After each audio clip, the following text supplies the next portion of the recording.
Et bah, ce que je vous propose, c'est qu'on va commencer à lire un peu le bouquin d'Olivier Duris. Je ne l'ai pas lu, je ne sais pas, est-ce que c'est bien, est-ce que c'est pas bien. Je sais que Olivier Duris, c'est un psy qui est vachement orienté jeux vidéo. Donc c'est pour ça qu'il parle des écrans, etc. Et du coup, c'est assez intéressant parce que c'est quelque chose qui est pas trop étudié en psycho. Ça l'est un petit peu, mais voilà, c'est pas par rapport au phénomène que c'est dans la société, c'est quand même encore un peu sous-évalué. Donc, je me demande bien ce que Olivier Duris en pense. Donc, on va pouvoir se lire ça. Je vais commencer par la quatrième de couverture tranquillement. On va voir comment il instaure un peu le sujet. Alors, écran et smartphone appartiennent à notre quotidien, occupant un espace rythmé par nos usages professionnels, administratifs, éducatifs, personnels, familiaux, amicaux. De ce paysage technologique captivant émerge un phénomène nouveau, la technoférence. Je déteste ce genre de barbarisme, de nouveaux mots concrets. D'accord, la technoférence. D'accord, qu'est-ce que la technoférence? Ce sont ces multiples interférences provenant du monde numérique, ces notifications, ces bips, ces vibrations qui surgissent et interrompent nos interactions avec les autres, nos conversations, nos fils de pensée, notre présence. Non, c'est pas l'Académie française, mais bon, ça fait, je trouve un peu pompeux, technoférence. Voilà, ces interférences technologiques, c'est ça. Voilà, c'est-à-dire qu'on est sans cesse interrompu par les notifications. Voilà, vous êtes sans cesse interrompu par mes tweets. Voilà. Et donc, pour grandir, parce que voilà, voilà, si vous êtes des adultes, ça va encore, mais pour grandir, l'enfant a besoin de l'attention soutenue de son parent ou de l'adulte qui s'en occupe et d'interactions ajustées qui prennent en compte ce qu'il vit.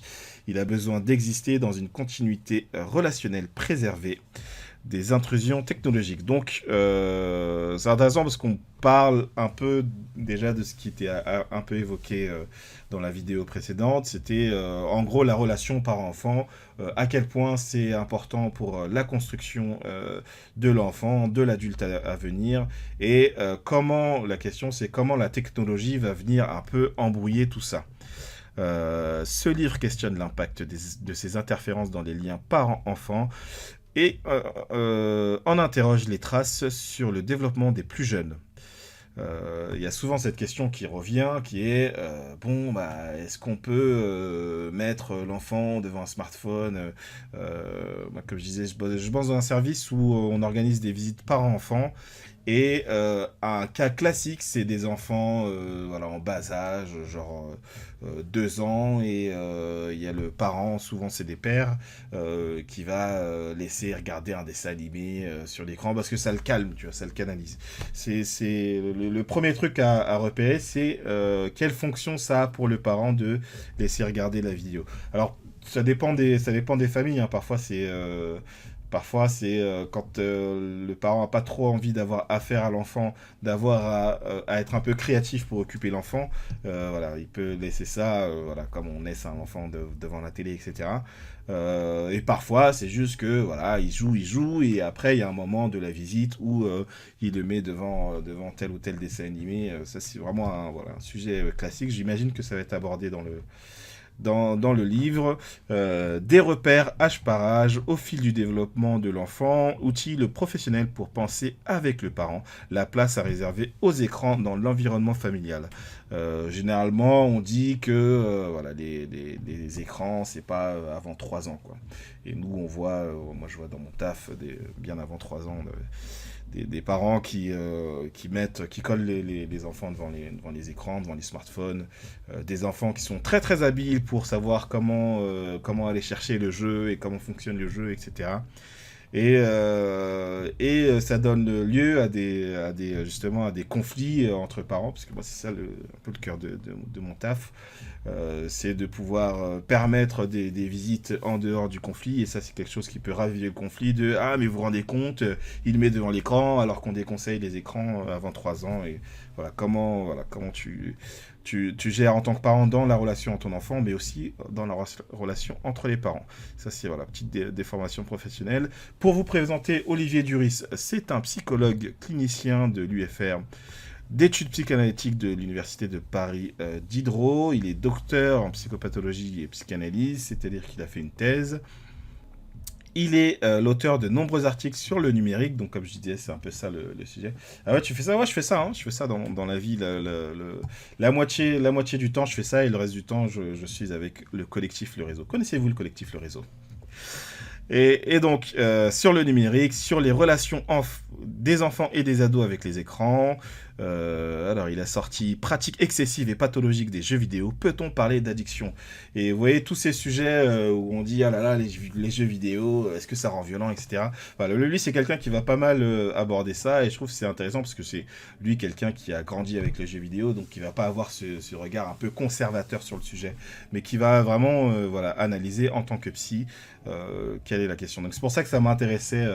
L'article s'appelle, enfin l'article, le bouquin, le petit bouquin s'appelle Quand l'écran fait écran à la relation parent-enfant.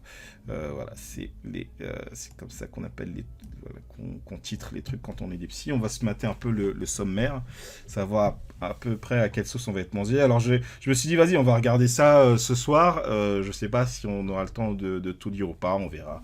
On voit où ça nous mène, hein, de toute façon. Alors, on va commencer, ouais, c'est ça, il va faire âge par âge, hein. L'exposition des tout petits aux écrans, comment ils se développent, voilà, le bébé et les écrans, l'écran interactif, donc évidemment, c'est pas juste l'écran qu'on regarde, mais voilà, notamment les smartphones et tout, et le rapport du monde au bébé, donc il va sûrement nous dire comment se développent un peu les bébés. Je sais pas si vous avez en tête un peu ce genre de choses du développement de l'enfant, mais ça va nous permettre de parler de ça. La technoférence parentale, évidemment, je pense que vous êtes passé expert dans le sujet, hein, toutes les interférences du numérique dans la relation voilà, parent-enfant. Alors, quelques études, voilà, c'est sérieux, on nous met des études. L'importance des interactions parent-enfant. Je ne sais pas pourquoi ça me fait penser... parce que j'ai mis que c'était un live en featuring avec ma chatte, mais voilà, elle est pas là, elle est en train de se poser.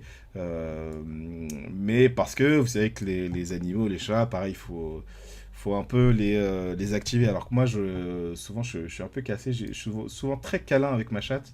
Mais souvent, le jeu et tout, là en ce moment, je me suis dit, faut que je rejoue un peu avec elle. Parce que j'ai peur qu'elle s'ennuie, qu'elle déprime et tout. Ça n'a pas l'air d'être le cas pour l'instant. Tout va bien. Mais faut un peu avoir ça en tête. Et c'est pareil dans la relation parent-enfant. Ouais, je suis totalement en train de faire le parallèle entre parents et enfants et la relation avec ces animaux. Il faut pouvoir aussi être dans l'interaction, justement pour éviter le développement de troubles, notamment chez les bébés et tout. Voilà, faut pouvoir être dans l'interaction avec. Mais il n'y a pas que les enfants qui utilisent les smartphones, il y a aussi le parent lui-même avec son smartphone. Monsieur D, donc on va avoir des cas concrets. On va avoir Monsieur D, Madame B. Et le smartphone dans la relation parent-adolescent, alors ça aussi, pareil dans mon taf, le plus compliqué pour les visites, c'est pour les adolescents, parce que l'adolescence, c'est un âge où tu as envie d'être avec les copains, les copines, tu as envie de commencer à prendre de la distance avec tes parents, mais peut-être pas aller trop loin, mais quand même, tu veux tester un peu les limites et tout. Et nous, en gros, ce qu'on propose, c'est des visites où tu es, voilà, dans une pièce avec ton parent. Alors, tu es dans une pièce où il y a plusieurs familles en même temps, mais il n'empêche que voilà, tu es un peu voilà, assis sur une chaise à côté de ton parent, là où dans la vie, tu es un peu plus, tu es dans ton espace et vous vous croisez, mais c'est un peu plus tranquille, quoi. Donc, les ados ont beaucoup du mal avec ce dispositif-là. Souvent, c'est un peu compliqué. En gros, les ados, ça marche s'ils ont vraiment envie d'être en lien avec leurs parents. S'ils n'ont pas envie, ça marche pas, quoi. Et il y a certains ados, évidemment, pour qui le refuge, c'est le smartphone. Ils sont sur leur jeu, ils sont sur leur téléphone, et ils veulent pas parler à leurs parents, quoi. Voilà. Qui regarde nous? C'est Ça, c'est les trucs de psy. Voilà, l'influence de la philosophie sur la psycho, là, on l'a là. Tu vois. Qui regarde nous? Voilà, qui regarde? Qui est regardé, exactement. Quand on regarde l'écran, est-ce que c'est pas nous qui sommes regardés? Ça sent un peu ça, le chapitre. Alors, peut-être ça va pas être du tout ça, mais parfois, ça peut être un peu ça, la psycho, quoi. Une campagne pour un usage raisonné des écrans, l'association 36912. Ok, 36912 plus. Donc voilà, avec les, j'imagine les paliers de, voilà, qu'est-ce qu'on fait des écrans à tel âge. Donc avant 3 ans, de 3 à 6 ans, de 6 à 9 ans, 9 à 12 et après 12 ans, voilà. Puis conclusion, et après on est devenu des experts de comment on gère des enfants, voilà, en fonction des âges et vis-à-vis des écrans. Alors, le début, les tout petits. Donc, on va se faire une petite intro là, déjà. Vous me dites si ça va, hein, ça se trouve, j'ai vite et tout, parce que moi, on est sur des sujets pour l'instant où ça va, je navigue encore, donc j'essaie d'expliquer en même temps, mais ça se trouve, je vous ai complètement perdu. Donc, de nombreux discours alarmistes sont aujourd'hui véhiculés dans les médias à propos de l'exposition des enfants, je ne sais pas si vous arrivez à bien lire, et particulièrement des bébés aux écrans digitaux dits nomades, soit les écrans que l'on peut emporter partout avec soi, c'est-à-dire les smartphones, les tablettes. Cependant, lorsque l'on se penche sur ces articles de presse ou ces discours de professionnels, on se rend vite compte qu'ils relaient majoritairement des chiffres basés sur l'exposition globale aux écrans, sans distinction effectuée entre écran interactif et écran non interactif. C'est-à-dire que si tu regardes la télé ou si tu regardes un smartphone, tu es déjà dans un mode de relation qui est différent et donc ça a des conséquences qui sont différentes et il faut pouvoir en tenir compte.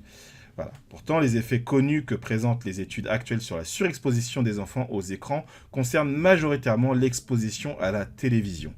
Et donc là, on va se poser la question de, d'accord, on connaît un peu comment c'est par rapport à la télévision, mais c'est comment pour les smartphones, les tablettes, c'est bien ou pas? Voilà. Qu'est-ce qu'on en dit? Il est clair que nous ne pouvons pas passer outre la distinction entre écran interactif et écran non interactif. Les premiers, dont les plus connus restent le smartphone et la tablette, permettent à l'utilisateur d'occuper une position positive en modifiant l'expérience qu'il aura du monde numérique qui lui est offert par le toucher ou le balayage. Et c'est vrai que nous-mêmes, on voit en tant qu'adultes comment ça... on pourra presque avoir l'impression que ça modifie un peu la structure du cerveau, en tout cas, comment ça influe sur notre rapport aux choses, le fait d'être, voilà, de swiper, comment on dit là, voilà, de swiper, oui, c'est ça. De scroller, pardon, voilà, de scroller, de swiper et compagnie. Voilà, il y a tout un rapport au monde qui est assez particulier et qui est un peu façonné par les smartphones, quoi.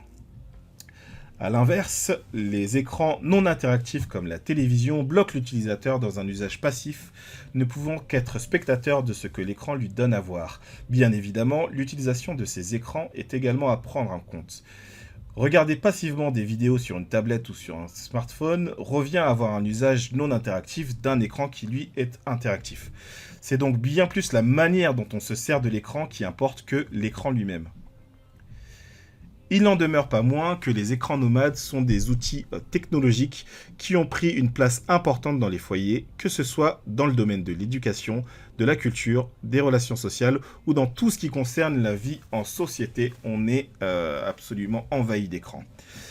Beaucoup de parents et de professionnels de l'éducation, de la santé s'interrogent quant aux impacts de ces écrans sur le développement du tout petit et se retrouvent bloqués entre des discours extrêmes divergents à tel point qu'ils ne savent plus qui croire. Je ne sais pas si vous-même vous êtes demandé « Ah, mais les écrans, est-ce que vraiment c'est chaud ou c'est juste les réacs qui disent ça ou quand même c'est tendu, à partir de quel âge ou pas ?» Voilà, c'est vrai que on ne sait pas, hein, comme ça. On peut s'imaginer tout un tas de choses et dès qu'on ne sait pas trop, dès qu'il y a un discours, on va dire en gros scientifique qui est pas toujours très clair, bah c'est là que voilà, on peut s'engouffrer un peu toutes les projections et chacun voit midi à sa porte en gros. Et certains vont dire mais non c'est très bien parce que ça permet de développer ci ça et d'autres qui vont dire mais non ça abrutit les jeunes etc. quoi. Entre les soi-disant experts qui comparent la pratique des écrans à la prise de drogue dure ou qui parlent du risque de devenir autiste en regardant la télévision, reflétant une cruelle méconnaissance des champs de l'addiction et du trouble du spectre autistique, et ceux qui, à l'extrême inverse, considèrent que les enfants n'ont pas besoin d'éducation numérique puisqu'ils sont nés en même temps que lui. Discours qui est aussi problématique que ceux précédemment cités. Il paraît normal de se sentir perdu et anxieux. Je suis totalement en train de pré-shot un peu ce que dit l'article, quoi. Cet écrit a ainsi pour but de faire un état des lieux de la question de l'enfant et du tout-petit face aux écrans nomades, en nous basant essentiellement sur ce que reflètent les études actuelles, mais également sur des récits que nous rapportent régulièrement nos patients en consultation. Donc il va y avoir du concret. N'oublions pas Niska qui disait « Mon fils joue à la play dans l'appui-tête » et là on va savoir si c'est une bonne chose ou pas. L'exposition des tout-petits aux écrans. Le développement psychoactif du nourrisson face aux écrans non interactifs. D'accord, donc là on va être sur les petits, ça cite des agresseurs ici. Oui, les agresseurs ont droit de citer dans cette chaîne. Voilà, je l'ai dit tout de suite. Face aux écrans non interactifs, donc voilà, comment les bébés, la télé, ça se passe comment, quoi. Tout d'abord, il semble essentiel de nous intéresser à la question de l'exposition aux écrans non interactifs, étant donné que ceux-ci restent encore aujourd'hui les plus regardés par les enfants. Les enfants regardent trop la télé, hein, moi je vous le dis. Donc ça cite des articles et tout. En effet, les résultats de la cohorte ELF. ELF, qu'est-ce que ça veut dire? ELF France. Ok. Qui rapporte le suivi sur 20 ans de 18 000 enfants nés en France en 2011, montre que 10% d'entre eux étaient quotidiennement exposés au smartphone et 20% de manière occasionnelle, tandis que 2/3 d'entre eux regardaient encore la télévision tous les jours. D'accord. Donc les petits là, les petits qui ont maintenant 10 ans là. Donc les smartphones, on leur donnait pas trop. Voilà, il y en a très peu qui en avaient tous les jours, d'autres parfois un peu, mais la plupart quand même, tous les jours c'était à la télé. C'est vrai que moi j'ai l'impression que la télé m'a élevé à moitié, hein. Je regardais tellement la télévision, les dessins animés et tout, c'est pas pour rien que là maintenant je fais une émission avec celle où on regarde des dessins animés. C'est parce que j'ai passé une bonne partie de ma vie à regarder des dessins animés, et quand j'étais petit j'étais sûr que j'allais regarder des dessins animés toute ma vie. Ce qui est pas tout à fait faux maintenant que je regarde des dessins animés de quand j'étais petit, quoi. Ces chiffres sont également confirmés par des études plus récentes sur des cohortes plus jeunes. C'est-à-dire 4... ils ne nous donnent pas les âges, donc on ne sait pas. Bon, bref, en tout cas, on est sur les 0,6 ans, quoi. Cela fait plusieurs années maintenant que les études ont pu établir une corrélation entre une surexposition à la télévision avant 2 ans et diverses formes de retard psychomoteur. Donc c'est pour ça que les psys généralement disent « Ouais, les écrans, pas avant 3 ans, quoi. » Parce que ça provoque des retards du développement psychomoteur. Donc comment l'enfant se repère dans l'espace, comment il arrive à gérer son corps. Parmi les plus connus, nous pouvons rapporter le ralentissement de l'acquisition du langage, ce qui est toujours une question, je ne sais pas si alarmante, ça va être le terme. Mais c'est pas anodin, la question du langage. L'altération des capacités d'attention, ça aussi, voilà, toute la question de l'attention qui est une question vraiment cruciale, hein, dans notre société hyper moderne, où tout le marché du divertissement, etc., c'est comment capter l'attention des gens. Ça, c'est toute une question. Toute une autre question sur la question de l'attention, ça va être les troubles de l'attention, hein, qui une question qui émerge de plus en plus, où moi, si je regarde mon fil Twitter, la moitié des gens de France ont un trouble de l'attention, quoi. Donc je pense que c'est que la question se pose de plus en plus.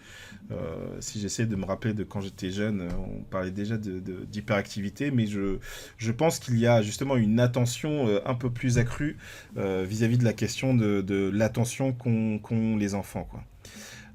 Donc une altération des capacités d'attention et de concentration si le bébé se trouve dans une pièce où la télévision est allumée, et ce, même s'il ne la regarde pas. ainsi qu'une diminution des capacités d'autonomie et d'habileté sociale. Voilà, ça provoque divers retards la télévision. La télévision est néfaste, notamment avant 2 ans, quoi. Ces différentes influences négatives persisteraient d'ailleurs au-delà de l'âge de 10 ans et contribueraient à la réduction de l'intérêt en classe et des habiletés en mathématiques, mais aussi au risque d'être plus tard constitué en victime ou bouc émissaire parmi les autres jeunes. Ah ouais, il y va carrément. Donc là il cite aussi des études hein, qui fait qu'il affirme ça. Donc tous ces retards qui arrivent à partir de voilà, un peu avant 2 ans, ça se prolonge dans le temps. À 10 ans, on en voit encore des effets, des difficultés à se concentrer en classe. Je sais pas comment vous-même vous avez vécu l'école, mais effectivement, c'est toute une question de pouvoir se concentrer en classe. C'est toute une question aussi les mathématiques. C'est un peu la matière qui est un peu boudée par les élèves. Et la question derrière du harcèlement scolaire, etc., de comment tu vas plus facilement te retrouver en position de victime, quoi. Donc ça peut avoir quand même des conséquences désastreuses, quoi. Tout ton rapport à l'école, ton rapport aux autres va en être impacté, quoi.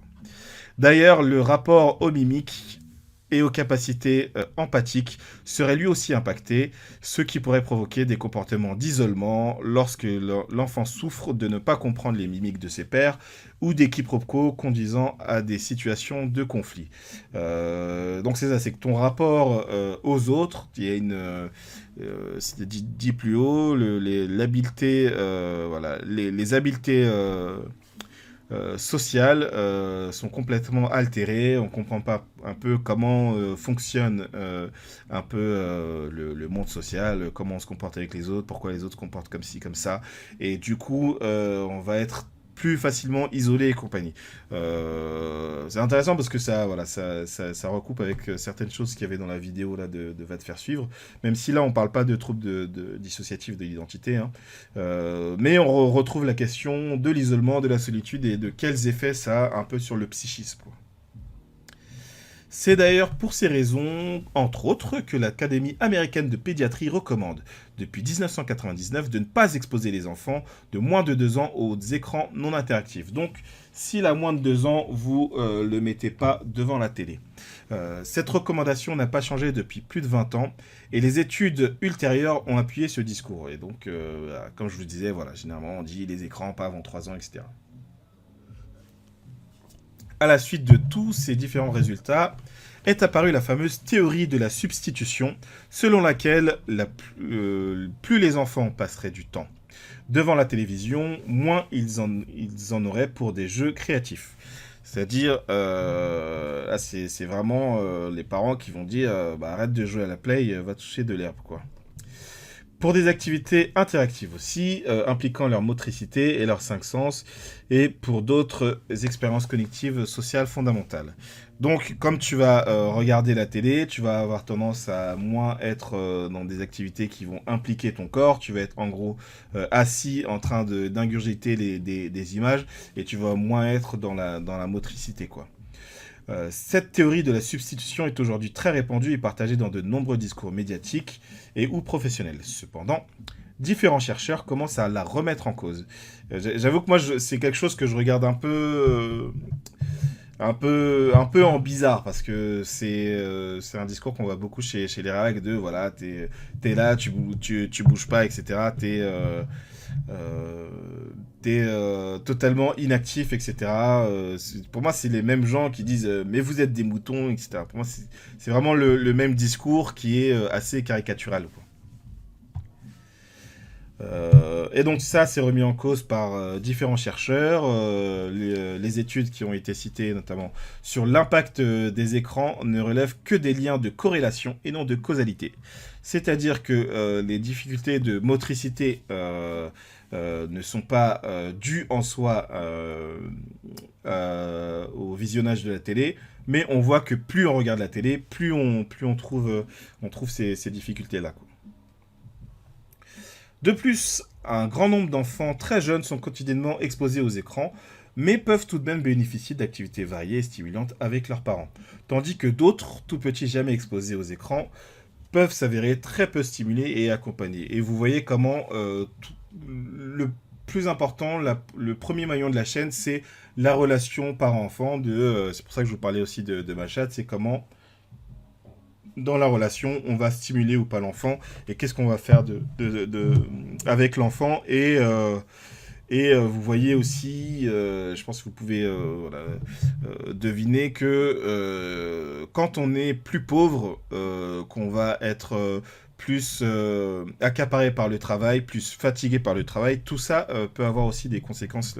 La question sociale que lui n'a pas abordée, en tout cas pour l'instant, bien sûr joue dans tout ça. D'ailleurs, les études actuelles tendent à montrer que l'effet isolé des écrans sur le développement de l'enfant diminue si l'on prend également en compte le manque d'accès aux jouets. Ah, voilà. Là on en parle. Est-ce que tu as accès aux jouets? Est-ce que tu as accès aux loisirs? Est-ce que tu as accès à des équipements extérieurs? Est-ce qu'il y a des adultes qui sont présents physiquement et qui sont aussi psychiquement disponibles dans la relation, donc qui sont là pour te stimuler, pour jouer avec toi? C'est le truc que je disais des parents. Est-ce qu'ils collent l'enfant sur un téléphone parce qu'il n'a pas envie de se dire ah bah d'abord on va jouer à ci, puis on va jouer à ça? Ou est-ce qu'au contraire il s'implique dans la relation et il est prêt à être créatif pour savoir qu'est-ce qu'il va faire avec son enfant, en sachant que tout ça, pour des parents, ça demande...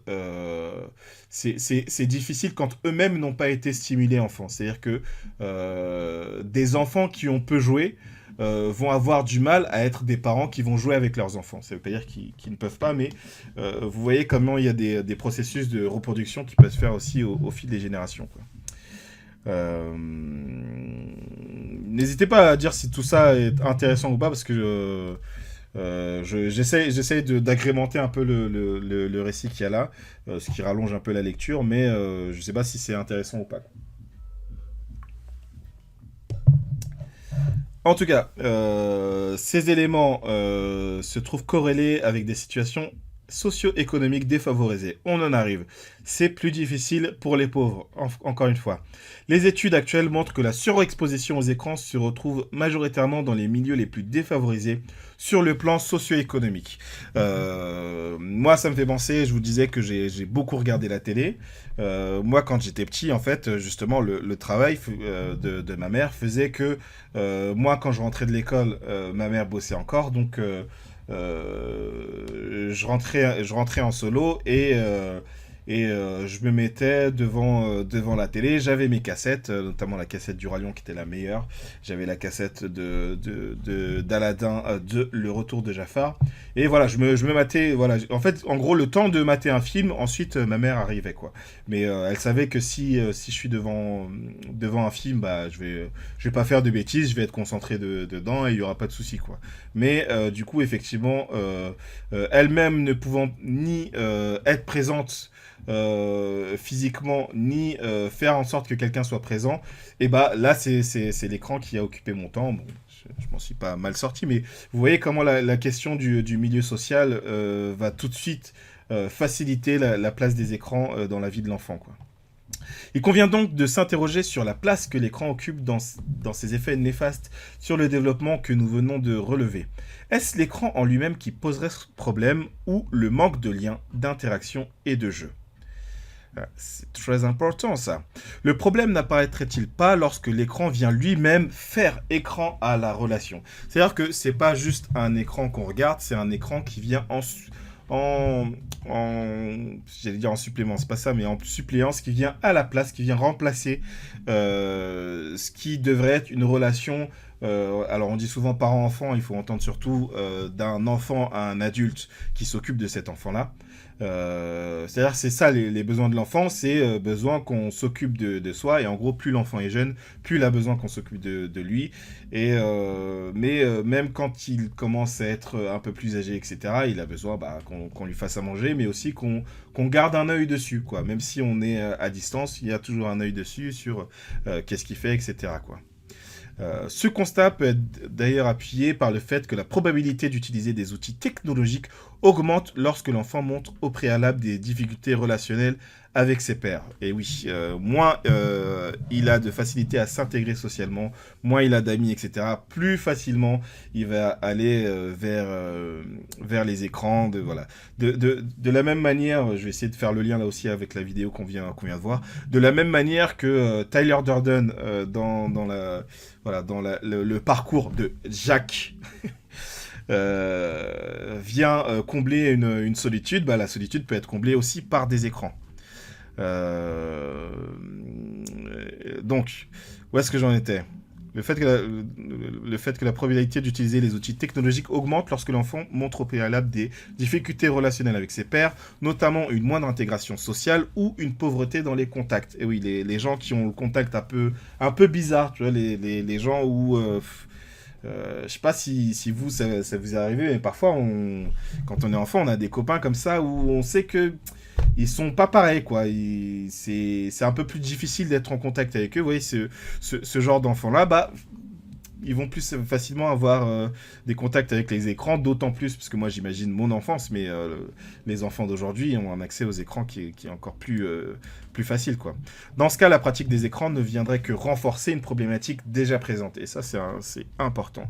Donc retenez ça si on vous dit non mais les écrans ça fait ça. Ouais, est-ce que c'est l'écran qui crée le problème, ou est-ce qu'au contraire l'écran est déjà le symptôme d'un problème présent bien avant ? Le bébé et les écrans interactifs. Donc, on a dit qu'il ne fallait pas mettre les bébés sur des smartphones, mais pourquoi donc ? Il nous est aujourd'hui impossible de faire l'impasse sur le fait que les écrans interactifs font partie intégrante de la vie d'un grand nombre de familles. L'usage quotidien de ces outils par les adultes et adolescents ne peut donc pas être sans effet sur la pratique que les bébés développent eux-mêmes. Ainsi, une étude menée dans un Baby Lab français, donc un laboratoire enfant, d'accord, sur un échantillon de 450 bébés, a pu montrer que 58% des 5-24 mois, donc jusqu'à 2 ans, ont déjà utilisé un écran interactif. Donc ils savent déjà utiliser leur iPhone et tout, ils sont actifs sur Twitter et compagnie, quoi. La consommation des outils numériques par les tout-petits est en constante augmentation. Il suffit de comparer ces résultats à ceux d'une étude similaire menée aux États-Unis 2 ans auparavant, qui n'en avait alors relevé que 33%. Donc c'est en train d'exploser, quoi. Soit presque 2 fois moins. Ces chiffres nous montrent la position prudente qui consisterait à recommander de tenir les bébés éloignés des écrans, donc des écrans numériques. Alors, je vais relire. Ces chiffres nous montrent que la position prudente qui consisterait à recommander de tenir les bébés éloignés des écrans numériques est peu réaliste. C'est-à-dire que là, on est tellement inondé que plus de la moitié des bébés ont au moins une fois utilisé un smartphone, quoi. L'environnement technologique omniprésent dans les foyers aujourd'hui et la difficulté qu'ont les parents eux-mêmes d'éviter l'utilisation de divers outils numériques devant leurs enfants nous conduisent à nous rendre à l'évidence. Ces supports font désormais pleinement partie du quotidien d'un grand nombre de bébés qui y sont exposés dès le plus jeune âge. Malheureusement, l'étude de l'impact des écrans nomades sur les jeunes enfants reste très difficile à effectuer à l'heure actuelle du fait du temps d'exposition aux écrans relevé, du fait que le temps d'exposition aux écrans relevé est très souvent un temps global. Il existe en effet très peu de données sur le type d'usage d'écran, donc on ne distingue pas trop est-ce que c'est de la télévision ou du smartphone, ni sur le type de contenu face auquel l'enfant est exposé. Est-ce qu'il joue à des jeux ? Est-ce qu'il regarde une vidéo ? Là, c'est ce qui était dit plus tôt. Un enfant qui regarde une vidéo, c'est équivalent sur un smartphone, je veux dire, c'est équivalent à un enfant qui regarde la télé. C'est la même activité. Par contre, un enfant qui joue à des jeux sur un smartphone, c'est déjà autre chose parce qu'il est dans l'interactivité. Je sais que je me répète, l'article aussi se répète, on va essayer d'avancer. Ni sur la qualité de l'accompagnement parental. Donc il souligne encore une fois, ce qui est important, c'est l'implication des parents, quoi. D'ailleurs, certaines études montrent même que le caractère interactif de l'écran nomade associé à un accompagnement soutenu de l'adulte pourrait avoir des conséquences positives sur les apprentissages et sur le transfert d'apprentissage. Donc en fait, si vous n'êtes pas juste en train de coller votre enfant au smartphone, mais qu'en plus vous êtes dans l'interaction avec lui, que par exemple vous lui apprenez à jouer, etc., que vous lui montrez des choses, Là, c'est quelque chose qui lui permet de se développer d'autant plus facilement. Ainsi, les enfants apprendraient mieux que des médias lorsque non, pardon, apprendraient mieux des médias lorsque leurs parents sont activement engagés avec eux dans l'activité, à condition que le support qui leur soit offert soit bel et bien interactif. La même chose peut être observée dans le cadre de la lecture, pour laquelle les études montrent que même si l'intérêt du support papier reste nettement supérieur pour les plus jeunes, cette supériorité s'estompe à partir de l'âge de 4 ans si un support interactif est proposé. Donc, à partir de 4 ans, voilà, vous proposez un bouquin ou une tablette, l'enfant commence à dire « Ah, la tablette, c'est pas mal ». Ce dernier stimulant tout autant la compréhension de l'histoire qu'un livre papier.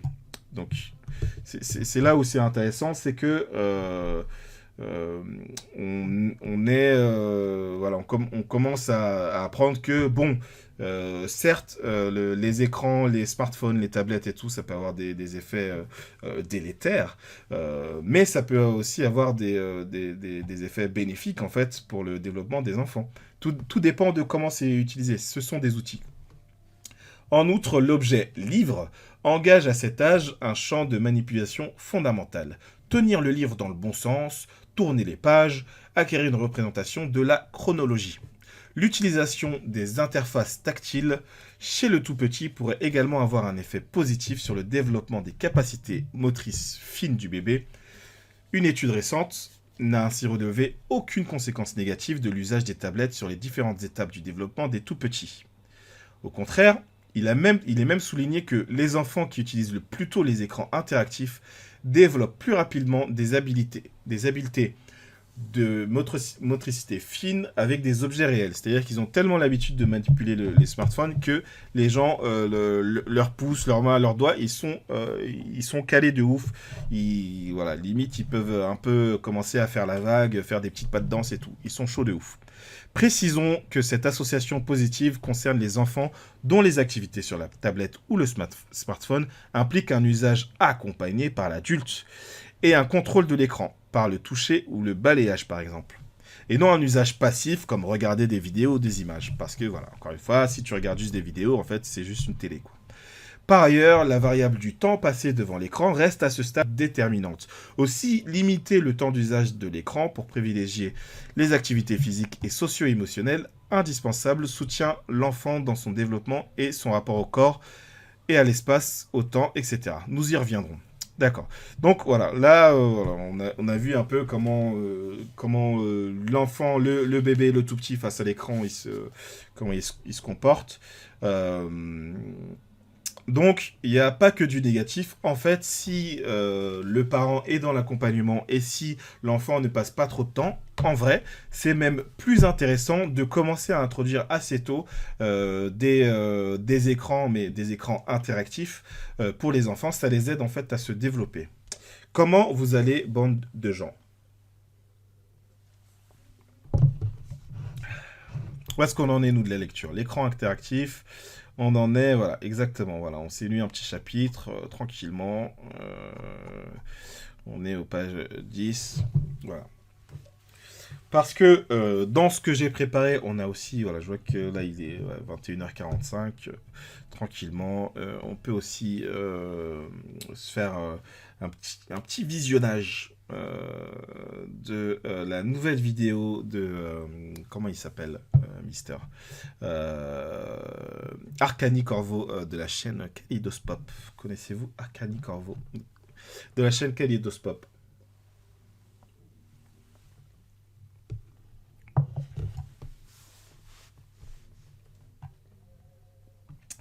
Les écrans, c'est cool, mais encadré et avec interaction. Exactement, c'est exactement ce qu'on a appris. Y compris pour les enfants en bas âge, quoi. Donc, je sais pas ce que vous préférez, si vous êtes dans le truc et que vous voulez continuer, parce qu'il y a aussi beaucoup de répétitions, ou si vous préférez faire une petite pause Arcani Corvo.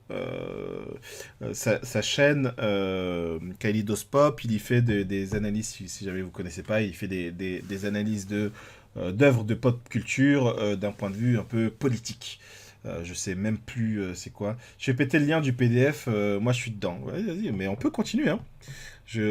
Attendez, Je vous sors le lien du PDF. Il n'y a pas de souci. Nabil, tout à l'heure, il m'a envoyé une image d'une nana en burqa avec faucille et marteau et gilet jaune, quoi. C'est un ouf, c'est un ouf.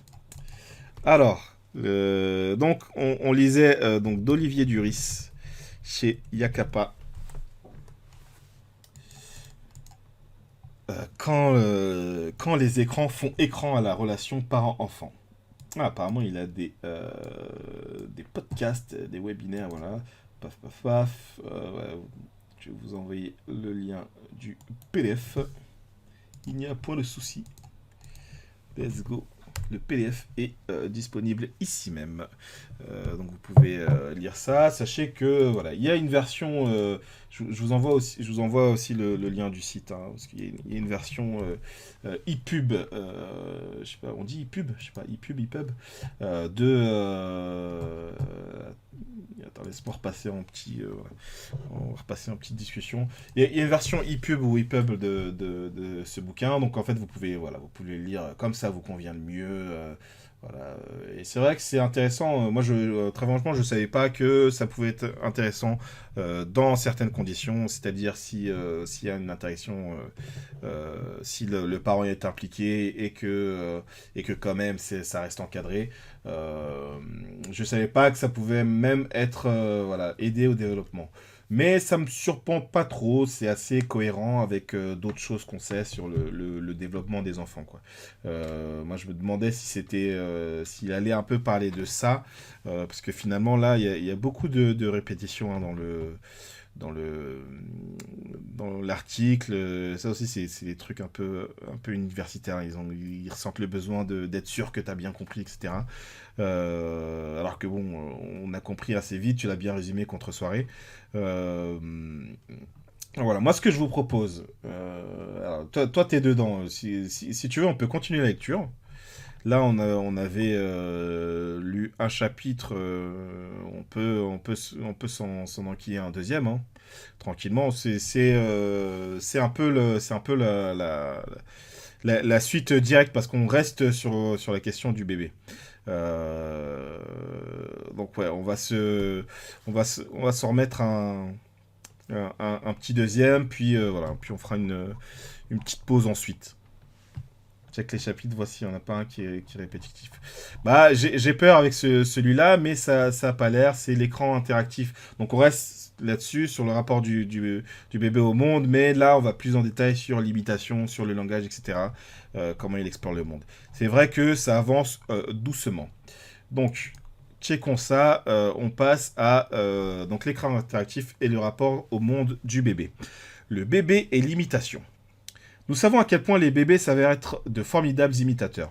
Dans la période qui précède l'acquisition du langage, le jeune enfant utilise une forme d'imitation immédiate et synchrone pour communiquer avec ses pairs. C'est-à-dire qu'il voilà, il répète ce que vous dites et essaye de reproduire un peu la même chose. Cette forme d'imitation transitoire, visible entre 18 mois et 4 ans, correspond à la nécessité d'une similitude pour mettre en place une interaction. L'imitation est donc une condition d'accès à la conscience de soi et d'autrui. Donc on revient sur le sujet pareil qu'on avait par rapport à Fight Club, c'est que voilà, pour se construire, on se construit dans le rapport aux autres, on va imiter les autres, et c'est comme ça qu'on commence à avoir une conscience de soi, à se dire ah moi je suis ça, je suis comme ça, je m'appelle comme ci, je ressemble à ça, quoi. Ainsi, tout au long de son développement, l'enfant exploite différentes ressources pour entrer en relation avec l'autre, et notamment les capacités d'exécution contrôlée de l'action et les capacités de discrimination sociale, c'est-à-dire de distinguer les gens. Si je comprends bien, c'est de ça dont tu veux parler. Les capacités d'exécution contrôlée. Donc du geste, j'imagine que c'est de ça dont il s'agit. On est dans imitation, communication entre jeunes enfants. Ok, je suis pas sûr que ce soit très très clair. Non, on est dans imiter et être imité dans le développement de l'intentionnalité. Mais je pense que c'est ça dont tu veux parler. Nous pouvons considérer l'imitation chez le bébé comme un mécanisme permettant d'extraire les ressemblances et par lequel le nourrisson pourra établir des équivalences entre la perception visuelle et l'agir, entre ce qu'il fait et ce qu'il voit faire. Jacqueline Adel explique ainsi que l'imitation se joue dès la naissance, se limitant à cette période aux mouvements faciaux. Donc il va répéter un peu les grimaces que vous faites, etc. Et ce qui est intéressant, c'est que presque spontanément, mais aussi parce qu'on l'a appris, on a une manière assez particulière d'interagir avec les bébés. Effectivement, on va faire des grandes grimaces, on va parler, quand on parle à un bébé, on a l'impression d'être des débiles, etc. Mais on voit en fait que c'est quelque chose qui est plus facile d'être en relation pour les bébés quand on va faire des grimaces, quand on va leur parler en areux, enfin pas en areux, mais en vous voyez, ce genre de d'oralisation, c'est quelque chose qui va être que les bébés vont plus facilement capter. Même le ton de la voix, quand vous parlez à un bébé, vous n'allez pas parler comme je suis en train de parler, dire ah, machin, comment tu vas? Mais oui! Ouais, vous allez avoir une façon de parler. Salut Tarinoum, merci pour le follow. Vous allez avoir une façon de parler qui en fait, est plus facile à capter pour le bébé. Tu dis même principe avec les animaux. Je sais pas, j'avoue que je les connais moins pour les animaux. Moi, je sais qu'avec ma chatte, moi, je lui parle en... Ma chatte s'appelle Tout en Beauté. Son surnom, c'est Beauté. Et si je l'appelle par son nom, Beauté, Beauté, ça en bat les couilles. Si je lui dis... Là, peut-être d'ailleurs, peut-être qu'elle est derrière, donc peut-être elle se dit qu'est-ce qui passe, il m'appelle là. Je connais un des fils. Eh oui, tu l'as connu intimement. Puis-je dire ça? Et c'était particulier, hein. Moi, je croyais que c'était que des femelles, mais au final, elle a eu que des garçons, trois petits chats qui maintenant ont dû bien grandir. Et voilà, il y a quand même un parallèle à faire parce que il y a une communication à établir et c'est un peu la même chose avec un bébé, c'est que vous n'allez pas avoir le langage. C'est-à-dire que c'est même pas que vous parlez pas la même langue, c'est que vous n'avez pas le même niveau de langage. Et du coup, il va falloir parler un peu presque en dehors de la question de langue, il va falloir trouver un mode de communication. Moi, le mode de communication que j'ai trouvé avec ma chatte, c'est les claquements de langue comme ça. Et je sais que quand je fais ça, elle se sent visée, même si parfois elle me calcule pas. Et c'est pareil pour les chats eux-mêmes. De ce que j'ai compris, les miaulements des chats, c'est quelque chose qu'ils établissent dans leur relation aux humains, mais en fait, entre eux, ils miaulent pas. Ils se griffent la gueule. Donc ouais, il y a moyen que ce soit le même principe avec les animaux, quoi. Donc il y a une manière de communiquer qui... C'est vrai qu'avec les animaux, on a aussi une manière de communiquer, ou que même juste on communique, hein, on parle à nos animaux, alors que moi, ma chatte ne comprend pas le français, mais je lui parle quand même, hein.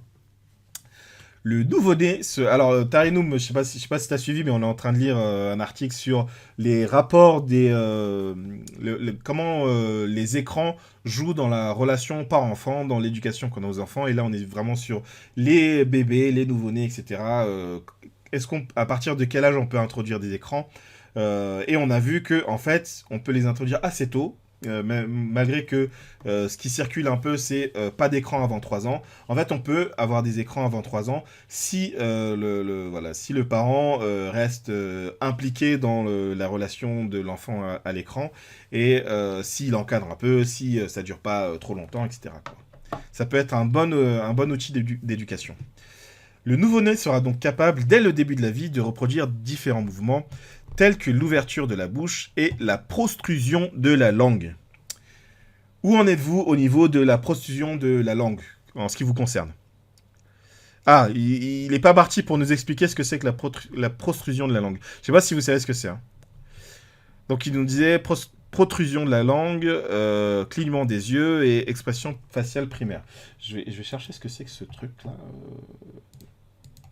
On va apprendre un mot aujourd'hui, à part s'il y a quelqu'un qui le connaît déjà, qui veut nous donner sa signification. Mais protrusion de la langue. Sachez, chers amis, que la protrusion, c'est bien évidemment la position avancée ou mouvement vers l'avant d'un organe. Donc c'est de pouvoir avancer la langue. tout simplement. D'accord. Bon, ok. Réflexe de protrusion, j'imagine que... réflexe présent lors des premiers mois de la vie du nourrisson, basé sur des mouvements de langue qui induisent le recrachement des aliments solides. Donc ça va permettre de pouvoir vous cracher à la gueule. J'ai un nouveau B2 en protrusion linguale. Donc voilà, voilà, c'est très important pour qu'ils puissent recracher leur bouffe. Il faut qu'ils soient capables de protruser. J'espère que vous n'avez pas perdu cette capacité quand même. Cela s'explique par la capacité innée qu'a le bébé à produire des réponses motrices à la suite de la perception d'un mouvement chez l'autre. Donc quand il voit un mouvement, lui aussi il va bouger. Il est un peu sur le qui-vive, il est en mode tu bouges, je bouge, qu'est-ce qui se passe? Et au fait que le bébé aurait une reconnaissance innée de ce qui est comme lui, soit les visages humains. Effectivement, j'ai plus en tête les âges, mais c'est assez tôt que l'enfant est capable de distinguer entre un visage animal et un visage humain. Et donc, très tôt dans la vie, on reconnaît ses pairs, quoi, quelque part. Ah bah il le dit. C'est à partir de 6 à 9 semaines qu'apparaîtront les imitations des mouvements de la tête, des mains et des bras pendant les interactions en face à face. Vous voyez, c'est très tôt. Hein, bébé, il a 1 mois et demi, 2 mois, let's go, quoi. Il dit humain, non humain. Vous voyez, il est déjà en train de rentrer dans le spécisme, quoi. Quelque part, c'est ça qui est en train de nous être dit. Durant cette période, les imitations des expressions faciales pourront alors se diversifier et acquérir une signification dans le contexte social, comme par exemple via les sourires. C'est à ce moment que les imitations de protrusion de la langue, alors vous êtes des experts en protrusion, je le sais, et de clignement des yeux, mouvements non sociaux, s'inhiberont peu à peu. D'accord, ouais, c'est vrai que c'est ça la protrusion de la langue en fait. Moi j'ai compris que c'était ça. Et clignement des yeux, ok. C'est mouvements non sociaux, ok. Laissant place au développement de l'imitation d'autres mouvements sociaux. D'accord. Comme par exemple les postures corporelles. Donc, voilà, au bout de 2-3 mois de vie, il commence à apprendre les postures déjà. C'est tôt, hein. Franchement, c'est tôt, machallah. Ainsi que son utilisation dans des situations sociales d'interaction en tant que réponse à divers stimuli sociaux que le bébé pourra détecter grâce à ses capacités perceptives sociales. Je vais relire, j'ai rien compris. Donc, c'est à ce moment que les imitations de protrusion de la langue et des clignements des yeux, qui sont des mouvements un peu innés et donc non sociaux, c'est-à-dire que quand le bébé fait c'est pas quelque chose qu'il apprend, c'est quelque chose qui est assez inné. Le clignement des yeux aussi, voilà, c'est quelque chose qui est assez inné. Mais petit à petit, on va avoir moins de ça et plus d'imitations de mouvements qui sont plus sociaux. Par exemple, il va commencer à intégrer des postures corporelles, il va commencer à poser, faire le beau gosse et tout, et ainsi que son utilisation dans des situations sociales d'interaction. Donc, il commence à capter que... alors je sais pas si c'est toujours sur les postures corporelles, mais en gros, que certains mouvements s'utilisent dans certains contextes sociaux. Il va commencer à réellement interagir avec le monde extérieur. En tant que réponse à divers stimuli sociaux que le bébé pourra détecter grâce à ses capacités perceptives sociales. Oui, c'est ça. Donc, il capte que on lui adresse quelque chose et il répond lui-même grâce à l'imitation. Il va commencer à pouvoir entrer dans un dialogue, une communication. Après 6 mois, les capacités imitatives du bébé augmentent rapidement. Et ce dernier peut alors montrer non seulement des imitations de mouvements, mais également des imitations d'actions. Petit à petit, jusqu'aux 2 ans du bébé, se constituera alors un répertoire d'actions encodable en termes de représentation et la mise en jeu de différents processus contrôlés par ses fonctions exécutives. Donc en gros, au cours de ces 2 premières années, il commence à empiler les capacités, il commence à gagner en compétences, il a dit, ah voilà, j'arrive à faire ci, j'arrive à faire ça. Alors il n'arrive pas encore à faire du vélo, mais voilà, petit à petit, il commence à avoir des capacités. Par l'imitation, il commence à devenir chaud de ouf, jusqu'à pouvoir marcher et tout, franchement, dinguerie. Plus tard, le bébé pourra également acquérir la possibilité de se représenter l'acte original et d'en faire une exécution concrète. Donc il commence à dire, ok, c'est ça qui s'est passé, je peux le faire. Voilà, je ne sais pas si vous connaissez le célèbre proverbe d'Action Man, je regarde, j'analyse et je me lance. C'est à ce moment-là que ça arrive. Il lui faudra également pouvoir se représenter en tant qu'entité objective perçue de l'extérieur et ressentie de l'intérieur. Ah, tant mieux si c'est intéressant. Je sais que c'est les trucs, c'est psycho, donc je sais pas si ça peut vous intéresser ou pas, mais c'est vrai qu'on en apprend en gros sur comment fonctionnent les bébés. Et voilà, ce qu'on disait, voilà, en tant qu'entité objectif perçu de l'extérieur et ressenti de l'intérieur, c'est-à-dire que c'est ce qu'on disait sur le stade du miroir, voilà, il commence à se reconnaître comme étant, voilà, comme étant un corps, comme étant ce qu'il aperçoit dans le miroir. Son reflet, il commence à s'y identifier. Voilà, petit à petit. Ainsi, nous pouvons comprendre en quoi le bébé pourra trouver un intérêt envers l'usage des écrans interactifs et en quoi celui-ci pourra contribuer au développement de ses interactions sociales. Parce que on est dans l'imitation, c'est ça qui veut dire. En effet, voir ses parents constamment interagir avec des écrans tactiles va pousser le bébé à s'essayer lui-même à l'usage de ces outils.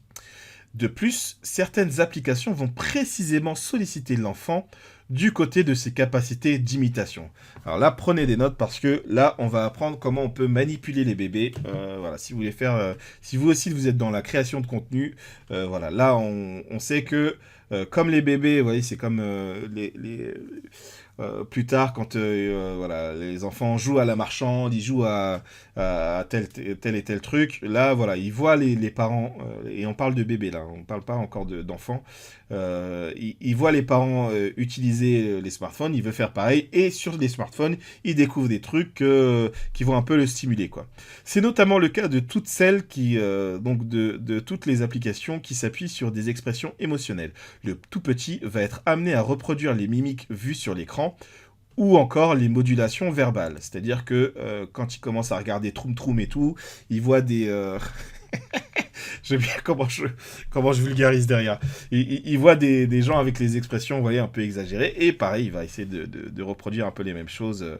Voilà. Ou alors, s'il est en train de regarder un Clint Eastwood, peut-être il va capter la subtilité du jeu, mais c'est pas sûr. C'est peut-être un peu trop subtil pour que lui, il imite. Hein, mais... Encore une fois, c'est dans la relation avec les parents qu'un intérêt pourra être trouvé ici. Puisque c'est à travers un jeu à deux, entre parents et enfants, médiatisé par l'écran, que les capacités d'imitation pourront être stimulées et encouragées. Donc effectivement, ça va, il l'a répété, mais on va tout de suite passer à autre chose. Mais voilà, toi, je pense, Tarinouk, tu n'étais pas encore là.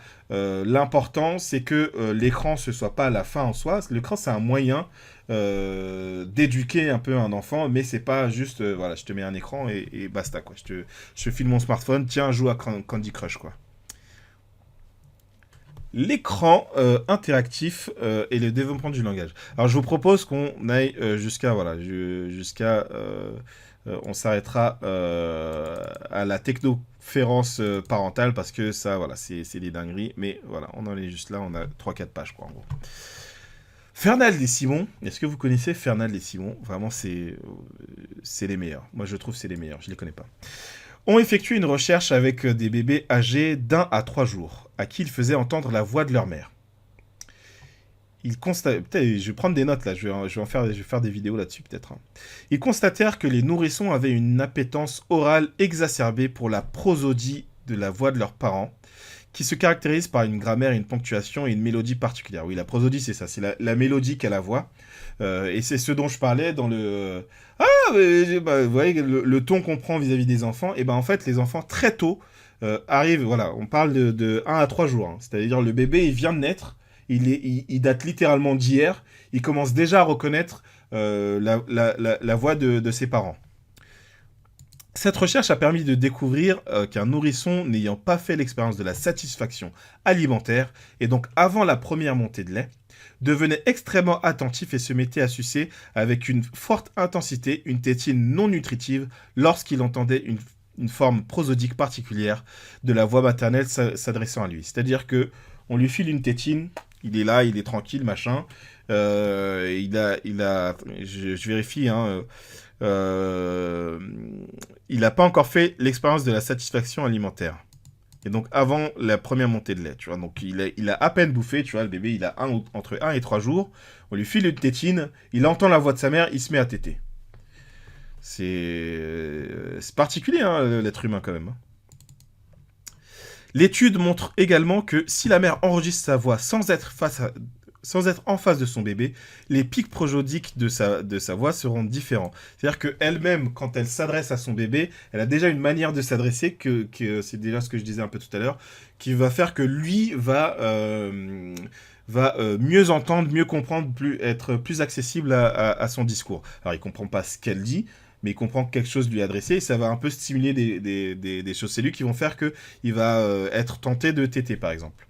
Et le bébé, il montrera moins d'intérêt lorsqu'on lui fera écouter l'enregistrement, c'est-à-dire de quelque chose qui lui est pas vraiment adressé, quoi. De plus, si la mère s'adresse à un autre adulte, donc où elle va parler un peu plus normalement, l'appétence du bébé s'éteindra totalement, les pics prosodiques de la voix maternelle, c'est-à-dire les oh, mais c'est qu'il est mignon, ce bébé, c'est qu'il est mignon. Voilà. Vous voyez comment la voix, elle oscille beaucoup par rapport à quand je parle un peu plus normalement, quand je parle à des adultes comme vous. Euh, et le bébé, pardon. De plus, voilà, si la mère s'adresse à un autre adulte, l'appétence du bébé s'éteindra totalement, les pics prosodiques de la voix maternelle étant à ce moment encore plus faibles. Fernald et Simon expliquent alors que ces pics prosodiques n'apparaissent dans la voix qu'au moment où le sujet qui parle ressent une grande surprise et une grande joie. Plus précisément, l'émotion de surprise provoquera un pic d'énergie élevé dans la voix du parent d'un bébé. D'accord, c'est la surprise. Tandis que celle de joie produira un pic très bas. D'accord, ok.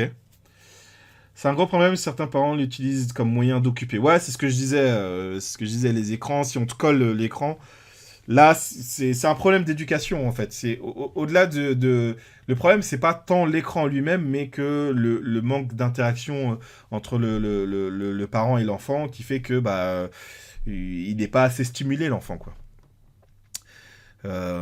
Et donc, en ce qui concerne la prosodie de la voix du parent, qui est alors appelée mamanet ou parentais, bon, on apprend des mots aujourd'hui, hein. Du fait que les deux parents peuvent le produire, donc ouais, là voilà, c'est père ou mère, et en vrai, quand ils disent parents, en vrai, c'est la personne qui s'occupe du bébé, quoi. Le bébé, certes, il y a des questions sur est-ce que il peut reconnaître des voix, parce que là on parle de quand même entre 1 et 3 jours, hein. Est-ce qu'il peut reconnaître des voix dans le ventre, machin? J'ai plus en tête ce qui est dit là-dessus, mais en tout cas, pour un bébé, son parent, c'est la personne qui s'occupe de lui, en fait, peu importe le lien biologique, etc., quoi. Et donc c'est ainsi composé de succession de pics élevés et bas, quoi. Le mamanet semble avoir, selon les études, donc voilà, cette voix un peu qu'on adresse au bébé, cette façon de parler au bébé, semble avoir une dimension d'universalité, étant observée dans diverses langues, et même dans la langue des signes, exagération ou ralentissement de certains gestes lorsque le parent s'adresse en langue des signes à son bébé. Ah, je savais pas du tout ça, tiens. Ok, donc on est toujours aussi dans l'excès, même quand il s'agit de signer, quoi. Cette prosodie est adoptée spontanément, et inconsciemment par les membres de la famille, parents, grands-parents, enfants aînés, et s'exprimera par des pics et des courbes caractéristiques de la voix, une tonalité moyenne plus aiguë, un ralentissement du tempo, des répétitions prosodiques et de plus longues pauses. Sa qualité est corrélée avec le taux d'ocytocine, hormone de l'attachement, dont la sécrétion augmente chez les parents pendant les premiers mois de la vie.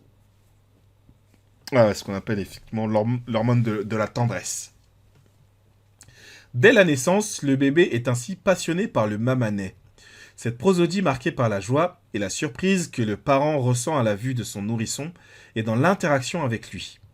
Le bébé discrimine d'ailleurs la voix de la mère dès la naissance, avant même la première tétée, déjà ce qui a été dit, donnant ainsi une place essentielle à cette voix comme premier objet de la pulsion orale. La construction de l'appareil psychique ne se fait donc pas en premier lieu par la satisfaction du besoin alimentaire, mais bien par l'échange prosodique auquel l'enfant réagira en réponse avec ses propres capacités. Donc ce qu'il raconte, c'est que avant même d'avoir ne serait-ce que tété une première fois dans sa vie, l'enfant reconnaît déjà la voix de sa mère et en fait si vous voulez, l'appareil physique, donc ce qui va devenir ensuite, voilà, un appareil, une pensée, quelqu'un qui va dire moi, etc. Euh, voilà, ce que c'est dans les premiers jours de la vie, la première chose qui commence à constituer quelque chose, c'est la voix. C'est même pas le fait de satisfaire des besoins, ce qui est un peu ce qu'on trouve chez Freud. C'est même pas l'allaitement qui va commencer à... Parce que voilà, l'appareil psychique, c'est ce qui gère en gros les interactions entre le dedans et le dehors, tu vois.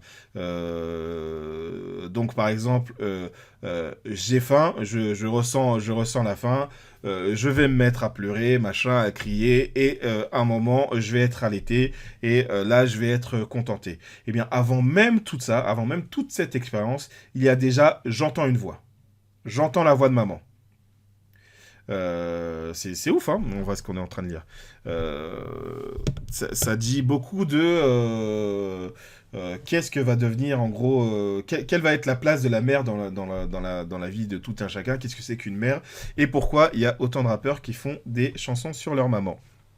Je sais pas si toi, Tarinoum, voilà, je te out en tant que rappeur. Je sais pas si toi-même, si vous aviez déjà fait une chanson, le classique pour remercier les mères. Hein. Je sais pas si vous avez fait ce truc-là. En tout cas, toutes ces études nous font bien comprendre en quoi l'âge du premier usage des écrans tactiles n'éveille aucunement le développement du langage. En effet, même si des contenus langagiers sont véhiculés, la simple exposition à un écran froid ne suffit pas à stimuler l'acquisition du langage verbal chez le bébé. Les applications ludo-éducatives, donc voilà, tout ce qui va être les jeux et compagnie élaborés à cet effet, ne présentent donc pas véritablement d'intérêt, en tout cas si l'enfant l'utilise seul. Il en va bien sûr autrement si le support numérique est pris dans un contexte relationnel. On se répète, voilà, si c'est perso, non. Ouais, toi, vous avez pas fait, toi, t'as pas fait de maman, je suis désolé, tu es ma reine, et compagnie, quoi. Tu n'as pas fait ce genre de rap. Il en a bien sûr autrement, si le support, blablabla. Évidemment, si un adulte voilà, qui commente, qui s'extasie, qui applaudit les performances de l'enfant, la boucle interactive rétablit alors les conditions conformes aux besoins du tout petit, c'est-à-dire d'être en interaction et compagnie. Dès que l'adulte s'implique activement dans l'usage de l'outil aux côtés de l'enfant, le média devient secondaire. L'important devient ce qui se joue autour de l'écran et non plus sur l'écran.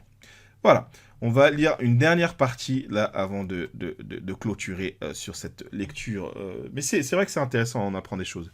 On va lire sur l'exploration du monde par la sensorialité et la relation subjective. Comme ça, je crois qu'après, on sort de la question des bébés. Oui, je vois que ça parle de métro et je sais pas quoi là. Donc là, voilà, on va clôturer sur les bébés et les écrans, quoi. Le bébé découvre le monde par son corps et ses sens. Donc, ce que je vous disais, voilà, la faim, voilà, je suis allaité, je suis contenté, etc. Il se déplace partout dans l'espace, touche à tout ce qui passe près de lui, porte les objets à sa bouche.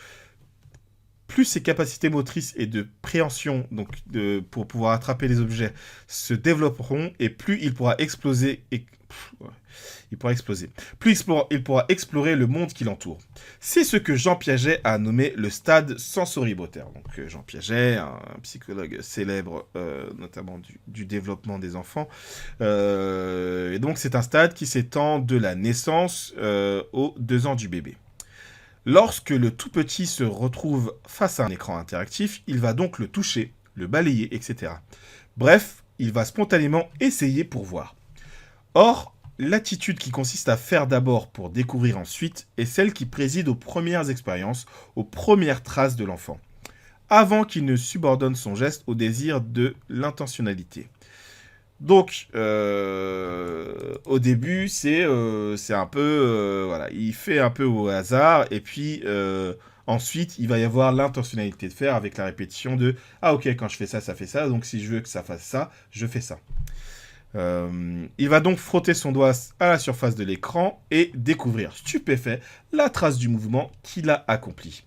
Ces actions pourront ainsi faire apparaître des couleurs, des formes, des sons harmonieux ou tout autre élément numérique pensé par les développeurs de l'application. Dans ce cas, si l'enfant est accompagné par l'adulte dans sa découverte et que l'adulte y prend également un certain plaisir, alors la boucle interactive encouragera l'enfant à développer sa démarche exploratoire. Donc, ça aide un peu au désir d'exploration des enfants. Encore une fois, tout se joue dans l'interaction parent-enfant. Ainsi, le développement et la complexification des capacités d'imitation, de communication et de production langagière sont favorisés par la relation intersubjective, donc la relation entre les sujets, entre les personnes, et les partages émotionnels entre l'adulte et l'enfant. Pour cette raison, l'exposition, vous me dites si parfois je peux passer vite, mais ça se trouve il y a aussi beaucoup de choses qui se répètent, donc j'ai l'impression que on voit où on va, mais si je vais trop vite, dites-moi, on est en train de lire ça ensemble. Pour cette raison, l'exposition passive à un écran froid et non interactif tel que la télévision n'est pas adaptée au développement du bébé. Les écrans nomades, lorsqu'ils sont utilisés de manière médiatisée, interactive et donc active, engageant, quant à eux, le toucher, le corps et la sensorialité apparaissent de ce fait plus adaptés à l'univers du tout petit.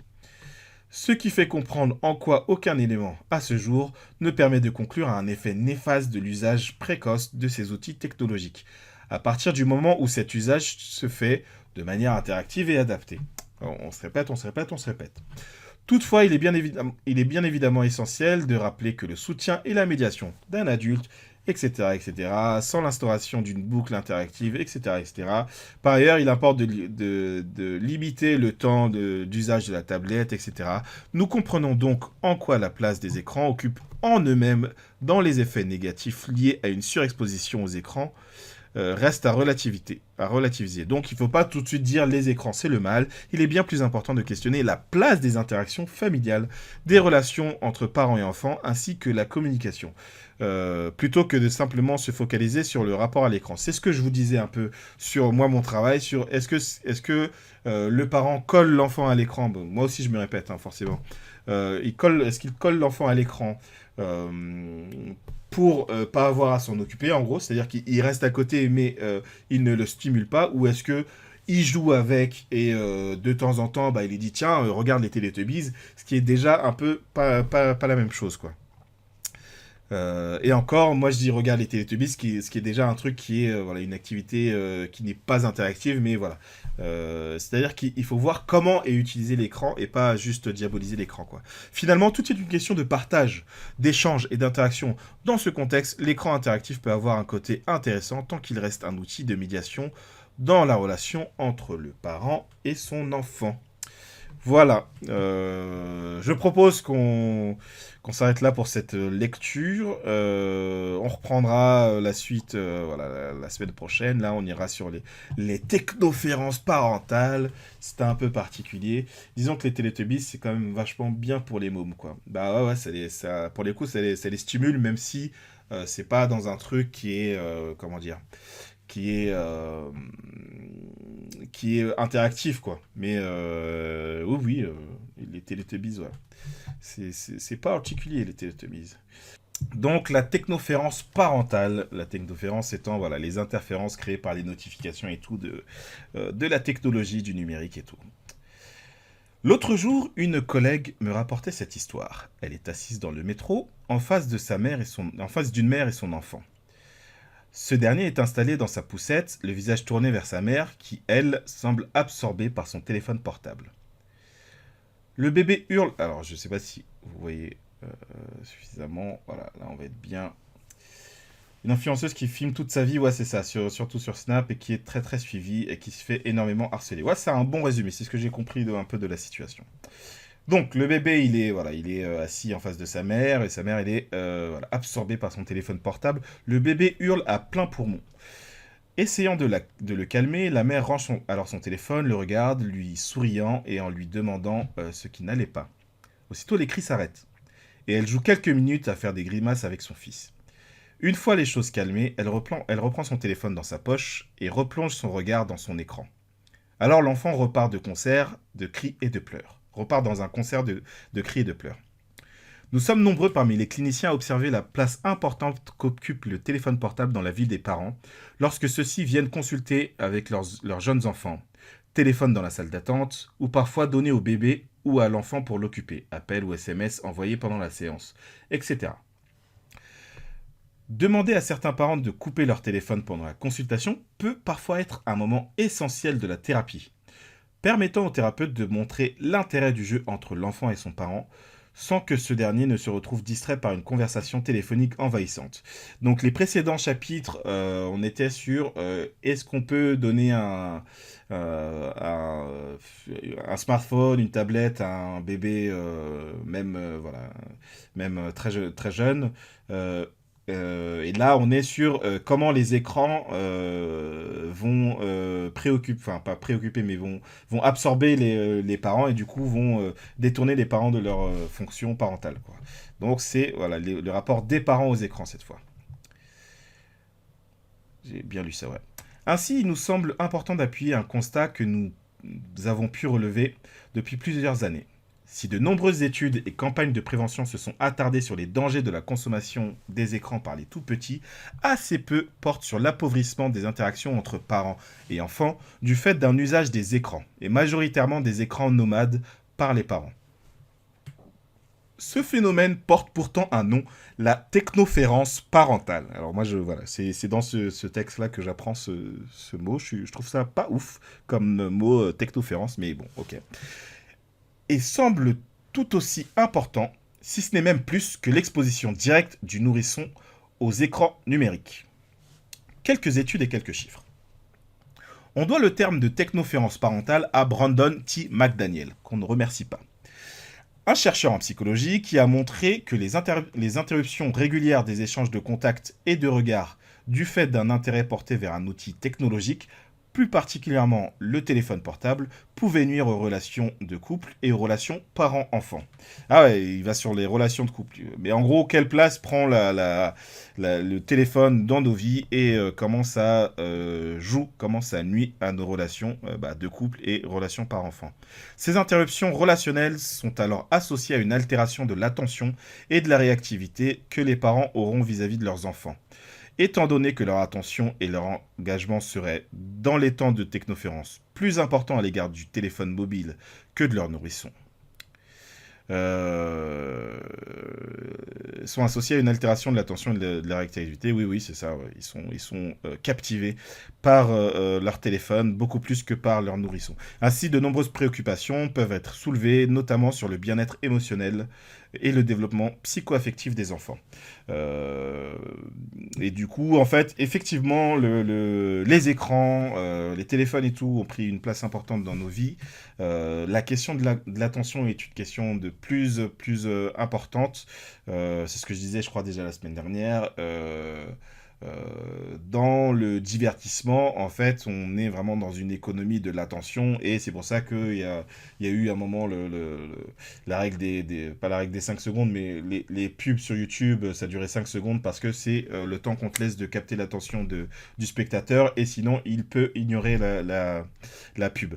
Donc on est dans ce système-là, on va dire. Le truc, c'est que, qu'on veuille capter l'attention 5 minutes pour une pub, d'accord.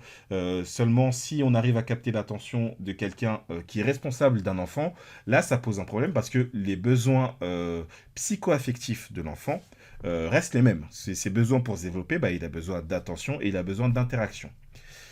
Plus précisément, les premiers chercheurs à avoir opérationnalisé le niveau d'utilisation du smartphone par les parents au cours d'une interaction parent-enfant ont fait le constat que, dans une situation de repas, les mères distraites par un appareil mobile communiquaient moins avec leurs enfants, que ce soit verbalement ou non verbalement. Et ces dernières recevaient moins d'encouragement de la part de l'adulte pour goûter de nouveaux aliments. Dites-moi s'il y a un souci dans les phrases. Je passe souvent assez rapidement parce que en même temps, en tout cas, les chapitres précédents se répétaient beaucoup, donc on comprend assez vite l'idée. Mais voilà, s'il y a un souci, l'idée c'est qu'on lise ensemble. D'ailleurs, ce constat peut être appuyé par un sondage effectué par Common Sense Media qui rapporte que sur 900 familles ayant des enfants âgés de 2 à 17 ans, 51% des parents déclarent que l'utilisation du téléphone à l'heure du dîner permettait de se sentir déconnecté de la famille. Et oui, ça on connaît en particulier les ados qui sont sur leur téléphone, notamment pendant le dîner. D'autres études ultérieures ont ensuite appuyé sur le fait que des parents absorbés par leur téléphone portable montrent une capacité plus limitée à s'occuper de leurs enfants. Donc c'est très très mal en tant que parent. Vous êtes moins présent quand vous êtes absorbé par votre téléphone. Il est pourtant connu aujourd'hui que la petite enfance est une période de développement social, émotionnel et cognitif pendant laquelle la présence des parents est essentielle pour accompagner le nourrisson dans sa découverte de l'environnement physique et social. Ainsi, une interaction insuffisante entre parents et enfants peut entraîner de nombreuses difficultés dans le développement psychique. Malgré cela, ce qui sera intéressant, c'est de développer quelles difficultés, quoi, plus précisément. Je crois que c'est évoqué un peu dans les chapitres précédents, mais très légèrement sur la question de langage, de motricité, etc. Malgré cela, la présence de l'écran nomade dans la vie du parent devient de plus en plus importante. Et oui. Par exemple, une étude américaine de 2012 a révélé à ce sujet que 35% des parents reconnaissaient utiliser fréquemment leur téléphone pendant les temps de jeu en commun. Donc les temps de jeu en commun, c'est-à-dire avec l'enfant. J'imagine que c'est ça que ça signifie. D'ailleurs, un des lieux dans lesquels la relation parent-enfant peut être facilement évaluée est le terrain de jeu.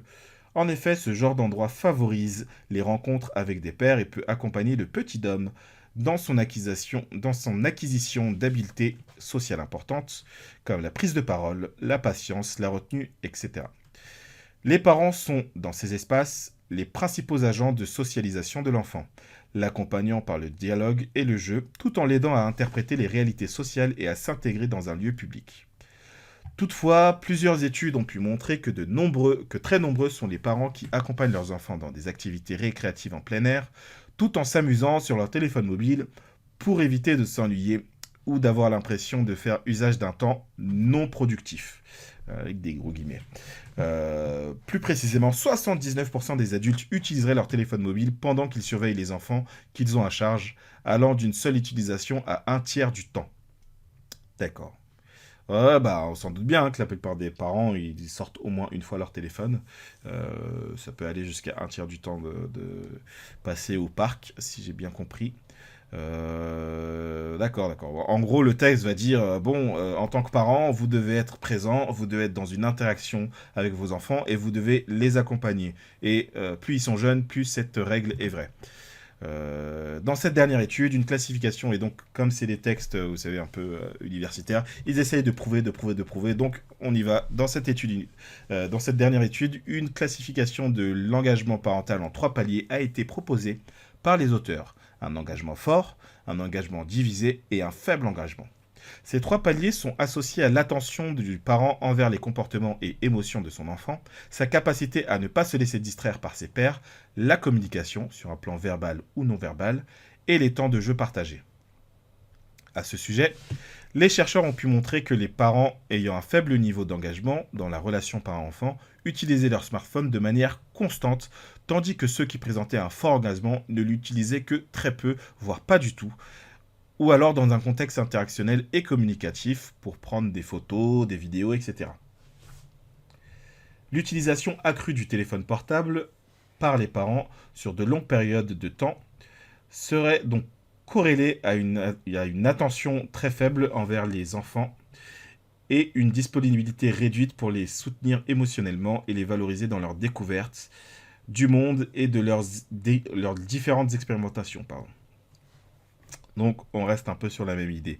Une observation du même genre a également pu être effectuée dans différents lieux de restauration rapide, dans lesquels certains parents, donc quand les gens vont au McDo, certains parents pouvaient aller jusqu'à utiliser leur téléphone portable durant la totalité du repas, alors même qu'il est connu aujourd'hui que les interactions parents-enfants durant les repas améliorent la communication familiale et favorisent la mise en place d'un lien affectif permettant d'éviter certains risques pour la santé du jeune, tels que l'obésité ou les comportements à risque.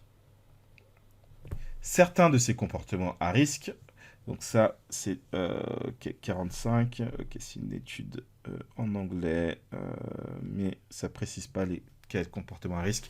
Certains de ces comportements à risque peuvent être d'ailleurs interprétés comme des moyens trouvés par les enfants pour attirer l'attention de leurs parents, bien sûr.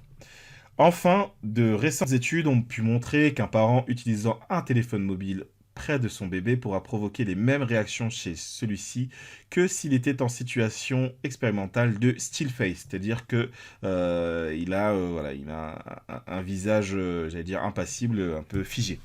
Soit l'absence, voilà, c'est ce qu'il dit, l'absence totale d'émotion sur le visage du parent responsable d'une grande détresse chez son nourrisson. Ce que je disais la semaine dernière, en gros avec les enfants, on a une manière d'interagir, vous savez, voilà, on parle particulièrement un peu comme des débiles aux bébés, mais en fait c'est quelque chose qui les aide à comprendre les émotions, qui les aide à comprendre ce qu'on essaie de communiquer avec eux, etc. En effet, lorsqu'il est concentré sur son écran de téléphone, le parent est physiquement présent mais reste distrait. Donc il faut être aussi psychiquement présent. C'est un peu tout le discours de ce chapitre et même de ce livre. Et ne peut pas apporter une régulation suffisante des émotions du nourrisson, ce qui peut provoquer chez ce dernier une réaction de détresse et de confusion. De plus, les résultats de ces études suggèrent que l'utilisation fréquente et habituelle des smartphones par les parents devant leur nourrisson peut réduire la réparation réussie des interactions. Oui, la réparation réussie des interactions après une trop longue interruption. Alors attendez, je vais relire ça, j'ai pas capté la phrase. Les résultats de ces études suggèrent que l'utilisation fréquente et habituelle des smartphones par les parents devant leur nourrisson peut réduire la réparation réussie des interactions après une trop longue interruption. Ah oui, ça peut être d'autant plus difficile de ensuite pouvoir reprendre le lien parent-enfant. Donc vraiment, ça dégrade la relation parent-enfant, quoi. L'adulte phare. Je ne sais pas ce que ça veut dire, l'adulte phare. Ouais, c'est ça. Plus ça va être difficile de recapter son enfant, exactement. Il y a quelque chose d'une dynamique relationnelle qui s'installe. Voilà, ce qui est intéressant dans ce qu'il dit sur le fait que le visage figé, le still face, ça produit les mêmes effets. C'est-à-dire que le parent a beau être là physiquement, en fait, c'est comme s'il n'était pas là quasiment, quoi. Ça va avoir les mêmes effets, quoi. L'adulte phare, un outil pour l'aménagement des espaces de jeu. Alors, attends, je vais mettre ça dans un coin. Et je regarde ça ensuite. Alors, l'importance des interactions par-enfant. Au cas où on n'aurait pas compris.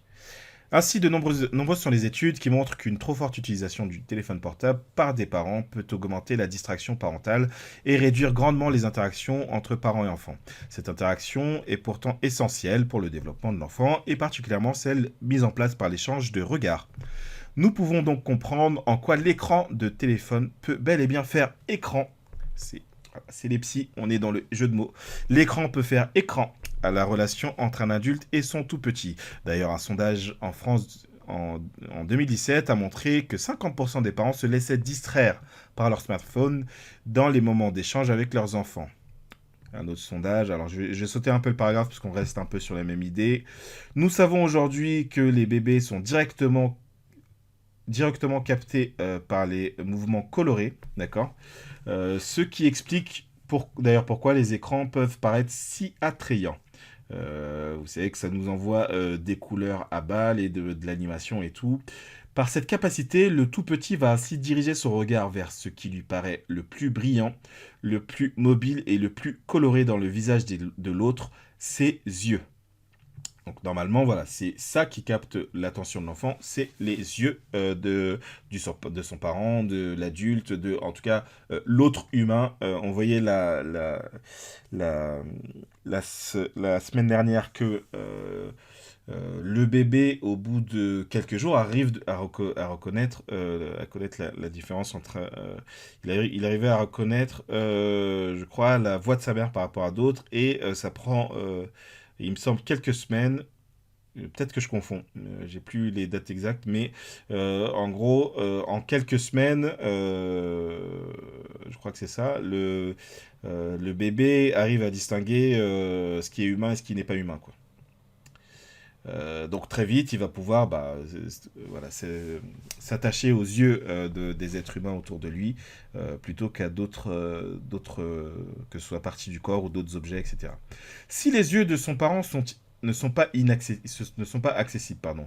Et si les échanges tant attendus et espérés se trouvent trop peu présents, alors le risque qu'il dirige son attention vers l'écran s'intensifiera. C'est-à-dire que aussi l'appétence pour les enfants vers les écrans, donc là on parle vraiment des tout petits, et aussi corrélé, c'est aussi la conséquence de à quel point les parents leur accordent peu d'attention. Donc il redirige son attention vers l'écran et cherchera alors un refuge inconscient contre son sentiment d'abandon parental. De plus, si l'adulte est lui-même accaparé par l'écran, le bébé le sera également. Cela s'explique tout d'abord par ses capacités d'imitation, précédemment décrites, mais également par ses capacités d'attention conjointe qui le poussent, dès ses 9 mois, à diriger son regard et son désir vers ce qui semble attirer son parent. Effectivement, étant donné qu'il est dans l'imitation et qu'il a besoin d'être dans l'imitation pour se développer, et bah si le parent va être absorbé par son écran, bah l'enfant va avoir tendance aussi à finir absorbé par l'écran. D'autant plus que l'écran, bah, il s'y passe des choses quand même intéressantes. Une assistante maternelle, voilà, petite anecdote, me racontait un jour qu'elle s'occupait quotidiennement d'un bébé pour qui le temps de repas ne pouvait pas se passer sans écran. En effet, lorsqu'elle commençait à le nourrir, l'enfant hurlait si la télévision n'était pas allumée. Elle a appris alors que la maman nourrissait son bébé au biberon tout en regardant en même temps la télévision. C'est-à-dire que voilà, le tout va ensemble. Or, il est bien connu que l'arrivée de lait dans la bouche n'est pas le seul élément important du temps de nourrissage. Il doit être accompagné de regards, de sourires, de paroles, de tout ce que Winnicott a nommé les capacités de holding et de handling, soit les soins et les manipulations du bébé effectués par les parents dans une boucle interactionnelle communicante. C'est une phrase assez longue pour dire en gros que quand l'enfant est allaité, en fait, dans l'allaitement, ce qui est important, c'est pas seulement le fait d'être nourrir. Faut pas bousculer les rituels. Bah oui, parce que justement, dans le nourrissage, comme il dit, il y a aussi comment le bébé est porté, comment le bébé est manipulé, comment on va entre guillemets jouer avec son corps, etc. Tout ça, ça a une grande importance dans le développement des enfants, en fait. Ce bébé n'ayant pas pu trouver, et du coup, ce qui se passe dans le contexte là de l'allaitement de ce bébé-là, c'est bah il y a la télé. Et du coup, bah comment ça se fait qu'il n'y a plus la télé, quoi. Winnicott, très très chaud, très très chaud. C'est marrant parce que ça fait un peu des ponts parce que on parle on va parler de Bonne Mère avec Poupette Kenza et donc forcément on va parler un peu de Winnicott. Ce bébé n'ayant pas pu trouver tout ce dont il avait besoin dans le regard de sa mère pendant le nourrissage, avait donc trouvé refuge dans cet écran de télévision qui attirait tant le regard de celle qui le portait. Ah, celle qui le porte... Attends, oui, d'accord, j'avais zappé un paragraphe. On arrive sur le dernier paragraphe du chapitre. De ce fait, si un enfant grandit dans un milieu où les écrans sont omniprésents et dans lequel il est habitué à ne trouver que trop rarement un visage adulte avec lequel interagir, il est peu étonnant qu'il se mette à préférer se tourner vers un écran. C'est vraiment, à défaut d'avoir du répondant en face, d'avoir un visage, des sourires, d'avoir un regard porté sur soi, le bébé va dire, bon bah, ok, ça a l'air intéressant en tout cas. Cet écran a l'air de vouloir interagir avec moi en tout cas. Mais si l'adulte est bel et bien présent et inclus dans une interaction mêlant des échanges de voix, des échanges de regards, de joie, de surprise, alors le bébé préférera toujours interagir avec lui plutôt qu'avec un écran froid. C'est d'ailleurs pour ces raisons que les campagnes de prévention sur la place des écrans dans la petite enfance sont majoritairement centrées sur les échanges entre parents et enfants, bien plus que sur l'exposition aux écrans en elle-même. Moi, j'entends beaucoup plus parler de l'exposition aux écrans. Donc c'était intéressant de lire ce bouquin, notamment parce que voilà, ça remet en cause cette question de l'exposition aux écrans avant 3 ans. Est-ce que c'est mal en soi ou est-ce que ça dépend de comment c'est fait?